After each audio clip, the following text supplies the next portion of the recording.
Um prejuízo que pode passar dos 40 milhões de reais no pay-per-view e que por consequência atinge os clubes brasileiros. No vídeo de hoje do canal do Nicola, te conto sobre a debandada de assinantes do programa de pay-per-view do Campeonato Nacional. Quero te falar também sobre o Flamengo, que adquiriu ou que tem a permissão para adquirir um novo empréstimo de até 40 milhões de reais. E para fechar, Ricardo Oliveira e as portas abertas no Santos para o retorno do centroavante.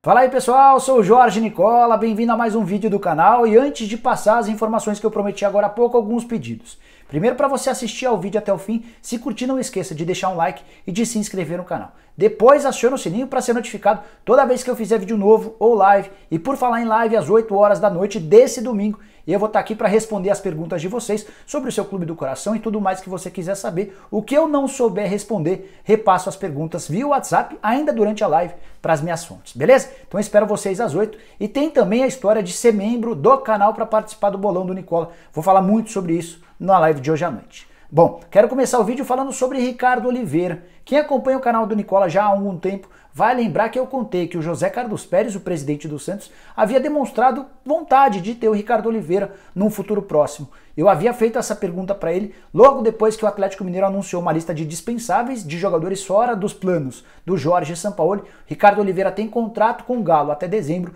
mas não fica. Ele vai ficar até que encontre um novo clube e o Santos pode ser um candidato. Eu vou dizer, mais do que pode, eu vou dizer que deve ser um candidato, porque o Pedro Doria, que é membro do Comitê de Gestão do Santos, participou de uma live aqui no canal do Nicola na última sexta-feira e deu detalhes e algumas informações de bastidores extremamente importantes. Para começar, o Doria deixou bem claro que se houver uma votação dentro do Comitê de Gestão do Santos sobre o nome do Ricardo Oliveira, ele vota a favor. E ele disse mais, contou bastidores de um membro do Comitê de Gestão, que é vizinho do Ricardo Oliveira e que encontrou o Ricardo recentemente e ouviu que há uma vontade do centroavante em se tornar atleta do Santos. Olha o pedaço da live que eu separei para você. O Ricardo Oliveira, ele mora acho que no Alphaville, um membro do Comitê de Gestão rotineiramente encontra com ele lá no mercado, conversa, existe o desejo do atleta, eu acho que... Espero que em algum momento o presidente paute o comitê de gestão e pode contar com o meu voto nessa contratação, seja ela como jogador, como membro de comissão técnica, qualquer outra coisa. É importante uma figura, um exemplo como o Ricardo Oliveira tá no dia a dia do clube. No Santos, os números dele são assustadores, é um goleador nato e eu acho que o espaço dele, além do que, ele é um bom caráter. Eu não conheço pessoalmente, mas todos os colaboradores do clube relatam a forma que ele trata os colaboradores, a forma que ele conduz, a forma que ele lidera, sendo como jogador ou como qualquer função dentro do clube, o Ricardo Oliveira também será muito bem-vindo, porque é um grande líder, teve uma grande passagem, em 2003, uma passagem importante dentro do Santos Futebol Clube, curta, mas de muitos gols, e essa passagem dele depois de 2015, de muito respeito à instituição. Se ele quiser voltar para jogar, se o presidente em algum momento pautar o comitê de gestão para o retorno dele, com certeza vai ter o meu voto, principalmente pela liderança. E eu acredito que muito, se ele tivesse hoje nesse contexto que a gente vive de pandemia, ele seria um dos grandes líderes que ia ajudar, sim, nessa consolidação e nesse consenso desse momento difícil. Só para explicar que o Santos não pode contratar jogadores por causa daquela pendência relacionada ao Kleber Reis, jogador contratado do Hamburgo. O Santos nunca pagou nada a esse respeito e hoje há uma discussão na FIFA de 4,5 milhões de euros. Enquanto o Santos não se acertar com o Hamburgo em relação a essa grana, não pode contratar qualquer jogador, é uma punição imposta pela FIFA. Para completar, preciso te trazer números do Ricardo Oliveira nas duas passagens pelo Santos. Ele esteve pela primeira vez em 2003, foram 31 jogos e 20 gols. Foi tão bem que acabou sendo negociado com o futebol europeu e mais recentemente, entre 2015 e 2018, outra passagem muito forte e muito boa, 140 jogos, 71 gols, média superior a meio gol por jogo.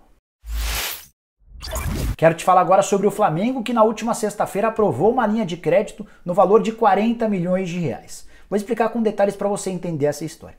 O Flamengo já tem desde o ano passado uma espécie de cheque especial, um valor pré-aprovado no Banco Santander, que vai utilizar assim que preciso, com juros bem mais baixos do que os utilizados normalmente no mercado. Só que esse contrato havia acabado de ser encerrado e houve uma convocação para os membros do Conselho de Administração do Flamengo para que eles votassem até às 18 horas dessa sexta-feira a favor ou contra a extensão por mais 180 dias desse crédito, no valor de 40 milhões de reais, e por ampla maioria os membros do Conselho de Administração do Fla aprovaram que esse crédito seja estendido por mais 180 dias, até porque o momento da pandemia é de muita dificuldade financeira e o Flamengo vai ter, assim, a possibilidade de recorrer a 40 milhões de reais com muita rapidez, com muita agilidade. Não dá para dizer que o Flamengo vai precisar desse dinheiro, até porque recentemente, em abril, todo mundo noticiou que o Flamengo já havia recorrido a uma situação bem parecida como essa para requerer 50 milhões de reais. Foi uma necessidade naquele momento por conta de uma série de receitas que deixaram de entrar, como por exemplo as cotas de televisão.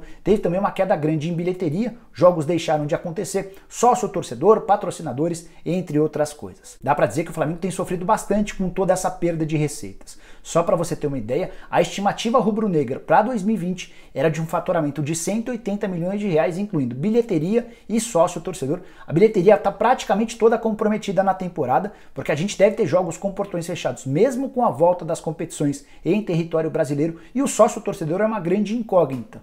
Será que o torcedor vai se manter próximo ao clube, pagando suas mensalidades, mesmo sem ter a possibilidade de ir ao estádio? De qualquer maneira, o Flamengo, através dessa aprovação dessa linha de crédito, já tem 40 milhões de reais reservados. No momento em que for preciso, ele vai, aciona, capta esse dinheiro e aí talvez não passe tanto aperto quanto outros clubes brasileiros. É bem verdade que o Flamengo já recentemente não conseguiu pagar em dia prestações relacionadas ao Náutico pela compra do Thiago e também do Léo Pereira referente ao Atlético Paranaense. Já se acertou com os dois clubes e a nova pendência, também revelada pelo Pedro Doria na live da última sexta-feira, diz respeito ao Santos. Santos cobra na FIFA 550 mil euros. Vou deixar o link do vídeo aqui em que eu conto direitinho essa história.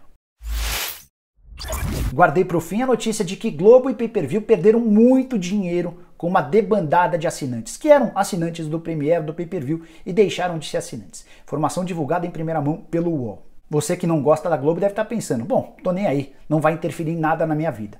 Na sua vida pode ser que não interfira, mas nos clubes de futebol da primeira divisão essa interferência será definitiva. É que o Pay-Per-View funciona da seguinte maneira. Pega-se todo o bolo arrecadado com o pagamento das mensalidades dos assinantes e se divide entre os clubes com um pequeno percentual para a Rede Globo de TV. Se há uma queda vertiginosa, uma queda imensa na receita, os clubes vão faturar menos com o Pay-Per-View nessa temporada. Vou trazer alguns números divulgados nessa matéria. A perda até agora foi de 350 mil assinantes, num prejuízo que varia entre 28 e 41 milhões de reais.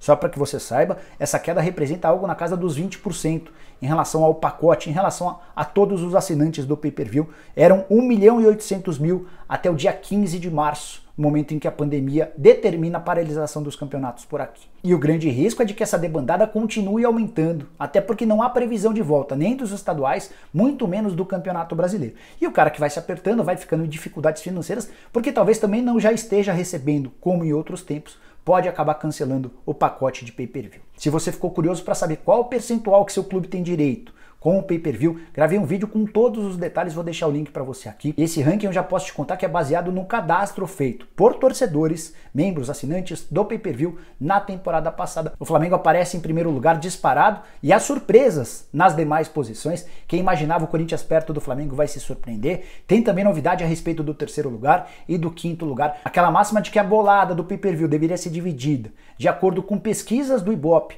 detalhando o tamanho das torcidas, não existe mais. Isso mudou radicalmente. Conversei com o Fernando Manuel, que é o responsável pelos acordos da Globo com os clubes, e ele deu declarações importantes sobre esse assunto. Vou abrir aspas para ele. Certamente haverá impacto e para todos os integrantes e negócios na cadeia de valor no futebol. Agora, por mais que se monitore e trabalhe, enquanto uma tempestade cai, somente quando ela passa é que se tem certeza, clareza dos estragos e também dos meios necessários para uma melhor recuperação.